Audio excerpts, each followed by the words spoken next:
დედაქალაქის მთაწმინდის რაიონის გამგეობის თანადაფინანსებით თბილისში რუსთაველის პირველ ნომერში დაწყებული საცხოვრებელი სახლის სადარბაზოების აღდგენითი და გამაგრებითი სამუშაოები დასრულების ეტაპზეა. შიდა სამუშაოებთან ერთად სრულად განახლდა სადარბაზოს საფეხურები და შეკეთდა დაზიანებული საგდენი კედელი.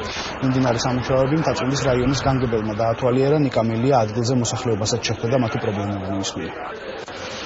რუსთაველის პირველ ნომერში მიმდინარე სამუშაოები, რომელიც გულისხმობს 6 სადარბაზოს გარემონტებას, არის ნათელი მაგალითი თუ როგორ უნდა ითანამშრომლოს მოსახლეობამ გამგეობასთან და გამგეობამ მოსახლეობასთან და სწორედ აი ამ მიმართულებით უნდა გავაძლიეროთ ჩვენ მუშაობა. ვინაიდან ძალიან მნიშვნელოვანია მოსახლეობამ აღიქვას, რომ გამგეობა და მერია არ არის პატრონი, არის პარტნიორი და ჩვენ აი ამ თანამშრომლობის საფუძველზე ძალიან ბევრ პროექტს უკვე ვახორციელებთ. სახლი აშენდა 1938 წელს და მას შემდეგ სადარბაზოში რემონტი არ გაკეთებულა.